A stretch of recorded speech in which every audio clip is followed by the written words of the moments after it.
बेटा देख मैं आ गई। माँ, मैडम जी मुझे माफ कर दीजिए, मैंने आपको गले लगाया है। मैडम जी मेरी माँ आ रही है सामने से, बस 2 मिनट के लिए मेरी बीवी बनने का नाटक कर लीजिए। प्रणाम माँ। जीता रहे 1 मिनट, ये तूने चौकीदार के कपड़े काहे पहने हैं? तू यहाँ पे चौकीदारी करता है का? अरे नहीं माँ, मैं यहाँ पे चौकीदारी का काम क्यों करूँगा? अरे मैं तो बहुत अमीर आदमी हूँ। वो क्या है ना कि आज चौकीदार का ड्रेस सिल के आया था, तो वो मैं देख रहा था फिटिंग आ रहा है कि नहीं आ रहा है। वो जो यहाँ पे चौकीदारी करता है ना, वो गाँव गया हुआ है, तो मैंने सोचा मैं खुद यहाँ पर चेक कर लूँ एक बार कि फिटिंग आ रहा है कि नहीं। टेलर को बताना पड़ता है ना। हाँ वही तो हम कहें, हमारा बेटा तो शहर में ऑफिसर है ना, बहुत पैसा कमाया है, गाड़ी बंगला सब कर लिया है, चौकीदारी काहे करेगा? वैसे ये बहू है ना, मिलवाओगे नहीं इससे? हाँ माँ, बहू है, युक्ति नाम है इसका। जान गई कि हम इसकी सासू माँ है, तो ये पैर नहीं छू रही है। काहे कैसी लड़की से शादी कर लिए हो तुम? का जी तुम्हारे माँ बाप ने कुछ संस्कार नहीं दिया है का कि बड़ों का पैर छू के आशीर्वाद लेते हैं? अरे नहीं माँ, वो क्या है ना कि ये लंदन से पढ़कर आई है, तो वहाँ पर ना ये पैर वैर नहीं छूते हैं, नमस्ते करते हैं। नमस्ते तो कर ही सकते हैं आप, नमस्ते तो कर लीजिए। नमस्ते। हैं? नमस्ते? ये कैसा नमस्ते है भाई? ना हाथ जोड़ी ना पैर छुई, मुंह से नमस्ते? हमको तो समझे में नहीं आ रहा तुम कैसी लड़की से शादी कर लिए हो भाई। काजी तुम्हारे माँ बाप ने इतना संस्कार नहीं दिया है कि जब बड़ा कोई बाहर से आता है उसको पैर छू के प्रणाम करते हैं, आशीर्वाद लेते हैं, ऐसे नमस्ते? मतलब ये विदेश से पढ़ के आई है तो हमको अकड़ दिखाएगी का? हैं? संस्कार तो है ही नहीं, सब संस्कार भूल चुकी है काई? अरे नहीं माँ, अकड़ अकड़ नहीं दिखा रही है, बहुत अच्छी है नेचर की। वो क्या है ना कि बस नमस्ते ऐसे ही बोलते हैं, उससे क्या फर्क पड़ता है माँ। आप ही बताओ कि आप एकदम से कैसे आ गई गाँव से, सब ठीक तो है? अच्छा मतलब हम तुम्हारी बीवी को बोल रहे हैं तो तुमको बुरा लग रहा है ना? अपने बेटे से मिलने आने के लिए अब हमको फोन करके आना पड़ेगा। तुमको पता है गांव में हम लोग कितने परेशान थे कि हमारा बेटा शहर में है, शादी कर लिया है। भाई एक बार मिल आए, देखने का मन था तो चले आए, अब उसके लिए हमको फोन करके आना पड़ेगा। वो सब छोड़ो भाई, अब अंदर ले चलो, यहीं खड़े खड़े सब बात करोगे का? चलो अंदर। अरे नहीं अम्मा, वो अंदर नहीं जा सकते। वो क्या है ना कि अंदर ऑफिस में काम चल रहा है, तो अंदर नहीं जा सकते। हम यही बात कर लेते हैं ना, अंदर नहीं जा सकते, समझो आप। अरे तो ठीक है भाई, काम चल रहा है अंदर, तो कहीं बाहर और चल के बात कर लेते हैं। काजी तुम्हारे माँ बाप ने इतना भी नहीं सिखाया है कि जब कोई बाहर से आए उसको खाना पानी कुछ चाय वाय पूछते हैं? यहाँ नहीं कहीं और चलो। अच्छा तुम लोग बात करो, मेरी कैब आ गई, मैं चलती हूँ। रुको, कोई कहीं नहीं जाएगा। अरे भाई हम इतनी दूर से गांव से चलकर आए हैं तुम दोनों से मिलने के लिए। ये मैडम बैग लेके हम चलते हैं, कोई कहीं नहीं जाएगा, पहले हमसे बात करो। ये बताओ इसका खानदान कुल पता है कि कहाँ शादी किए हो? काजी तुम्हारे पापा का नाम क्या है? राकेश दुबे। का? तुम दुबे बोल रहे हो, ये श्रीवास्तव बोल रही है। ये तुम किसके पापा का नाम बता रही हो? अपने पापा का नाम बता दो। तुम पता करके शादी किए थे ना? तुम तो हमसे कह रहे हैं कि हम अपनी बिरादरी में शादी कर रहे हैं, पर ये तो कुछ श्रीवास्तव पता नहीं क्या बोल रही है। समझ गए हम सब समझ गए, ये सब इसी लड़की का चाल होगा, यही फंसाई होगी तुमको। हैं देख रही है गांव से आया लड़का है, भोला भाला है, पैसे वाला है, हैं फंसाई है ना, तू ही फंसाई है ना मेरे बेटे को। अरे माँ, ये क्या बोले जा रही हो आप? बस बहुत हो गया, ये क्या बात करे जा रहे हो तुम लोग? पहली बात तो ये कि मैं आपकी कोई बहू नहीं हूँ। आपका बेटा मेरी कंपनी में सिक्योरिटी गार्ड की जॉब करता है। और क्या बोल रही थी आप कि मैंने आपके बेटे को फंसाया है? मैं कोई ऐसी वैसी लड़की नहीं हूँ, मेरे हस्बैंड ना करोड़पति हैं और मैं भी करोड़पति हूँ। और तुम कुछ बोल क्यों नहीं रहे हो? बताओ ना अपनी माँ को सच बोलो।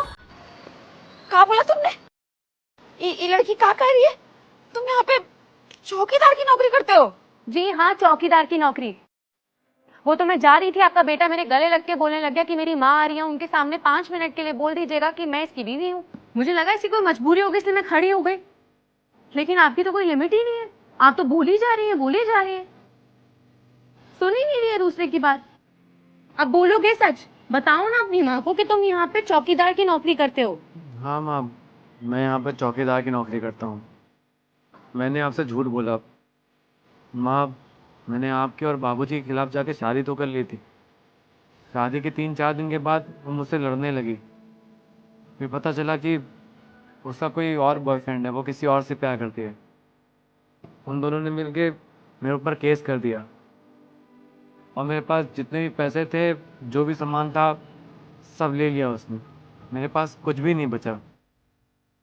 मैं वापस लौट के घर भी नहीं आ सकता था। किस मुंह से आता? आप लोग के खिलाफ जाके शादी किया था। समझ में नहीं आया था क्या करूं। मजबूरी में आके ये सिक्योरिटी गार्ड की नौकरी करने लगा। सोचा थोड़ा बहुत पैसा कमा के ज़िंदगी जी लूँगा और थोड़े बहुत पैसे घर भी भेज दिया करूँगा। लेकिन आप लोग से कहने की हिम्मत नहीं हुई कि मेरे साथ यहाँ पर क्या हुआ। और ये झूठ मैंने सिर्फ इसलिए बोला कि आप यकीन कर लो कि ये मेरी पत्नी है और आप फिर वापस गांव चले जाओ। इसीलिए मैंने झूठ बोला। मुझे माफ़ कर दो माँ। कोई बात नहीं बेटा, तुझे माफी मांगने की जरूरत नहीं है। पर हाँ, गलती तो तुमने की है। गलती तुमने ये की है, अपनी पसंद की लड़की से शादी की और उस लड़की ने तुम्हें धोखा दे दिया, तुम्हारे ऊपर केस कर दिया और तुमने अपने माँ बाप को बताना जरूरी नहीं समझा। क्यों बेटा, अपने माँ बाप पर भरोसा नहीं था? इतना भी तू विश्वास नहीं कर सकता था कि तेरे माँ बाप तेरे मुसीबत में तेरे साथ खड़े होंगे? अपने माँ बाप को इतना पराया कर दिया शहर में आके। अरे मुझे बताता बेटा, मैं तेरे साथ खड़ी होती, फिर देखती वो लड़की कैसे तुझ पर केस करती है। एक माँ खड़ी होती ना एक लड़के के खिलाफ, तो मेरा बेटा कभी नहीं हारता। पर खैर, जो हो गया सो हो गया। तुझे पता है, गांव में तेरे बाबूजी बीमार हैं, वो तुझे बहुत याद करते हैं। बहुत दिन रात राहुल राहुल रटते रहते हैं। उन्होंने ही मुझे भेजा कि जा शहर में देख क्या हमारा बेटा कैसे रहता है, शादी कर ली है उसने, उसका हालचाल तो लेके आ। बेटा वो बहुत बीमार है, मैं बस तुझे लेने आई थी। यहाँ तो कुछ और ही चल रहा है। तू तो इतनी बड़ी मुसीबत में फंसा हुआ है और तुमने हमें बताना जरूरी भी नहीं समझा। हाँ राहुल, तुम्हारी माँ एकदम सही कह रही है।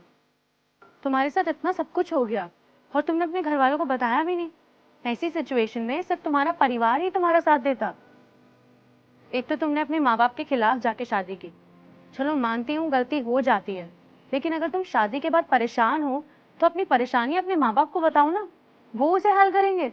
उस लड़की ने तुम्हें धोखा दिया, तुम्हारे खिलाफ झूठा केस कर दिया और तुम यहाँ पर सिक्योरिटी गार्ड की जॉब कर रहे हो, अपने आप को हर्ट कर रहे हो।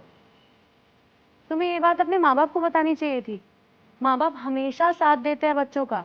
बेटा तेरी स्थिति देख कर ना मुझे बहुत रोना आ रहा है। पर कोई बात नहीं, सब ठीक हो जाएगा। अभी तेरे माँ बाबूजी जिंदा है। बस बहुत हो गया, अब तू यहाँ नहीं रहेगा, तू मेरे साथ गांव चल।